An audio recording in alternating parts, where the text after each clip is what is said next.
I think Granny was a role model. She was very hard at work. There were days I know she didn't feel like going, but she did because she had to. She had a concern for the community. She had a concern for her family, of course, but she was just very persistent and consistent.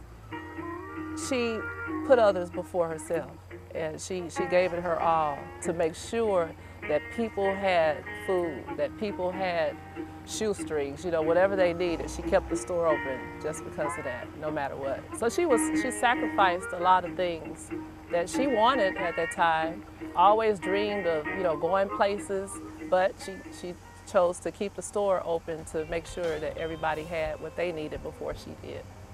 It was Thursday, December 20th, 2012. St. Louis had a wind storm of 67 miles per hour, and we were on our knees praying. Please, Lord, please, please just hold us up. I was in the house, I was in the corner building. I was actually on the 3rd floor, and I was just typing up, letters and making calls, emailing, texting, whatever we could do, try to get that. We needed $100,000 to stabilize Granny's store building. And so I heard a rumble, but things had kind of fallen here and there, and I wasn't too much worried about it. I got a little worried when I felt the building actually shift to the left. And I ran down the steps and I called Miss Harris, our neighbor. I said, something fell, but I don't know what happened. So she said, honey, hold on. So she went to the window and she said, oh my God, Granny's store building is all down. We had the old buildings for so long, which we really tried to fix up and save, but God had another plan. So just to know that we could get the history going again, just keep it going again. It could have been a discouraging thing, but something was within us. I know it was the good Lord giving us the strength to just continue that.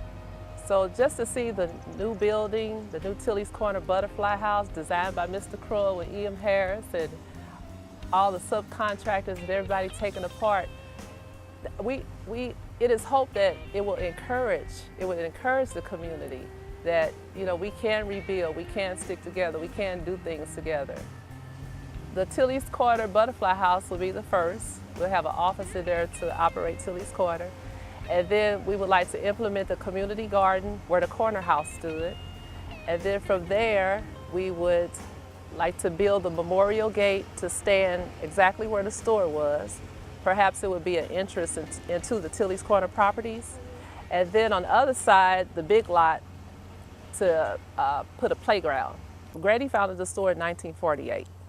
And so with that in itself, before her, it was entrepreneurship and a lot of things going on in the community. And so we're just a part of St. Louis. That's why it's important. You can't leave out this chunk and include the others. And it's very important to include Jeff-Vande-Lou just because of that rich history. That's what makes us proud of our neighborhood, that we knew what it was, and we're working toward that goal for it to be that again. We know that times change, and you can't have what you used to have per se, but the vision that we have embedded in our minds is to have some of that unity again that we were used to when we grew up in the neighborhood. It's not a day that goes by with us being honored that Granny's story would represent the small businesses, all the hard work that the people did when they woke up early in the morning, they went to bed late at night, they wanted to take care of their home and business and their families and their community, their neighbors. And so for Granny's story to represent that, almost listed on the National Register of Historic Places, is just an honor to us. So we're really, really thankful. Thank you, Lord.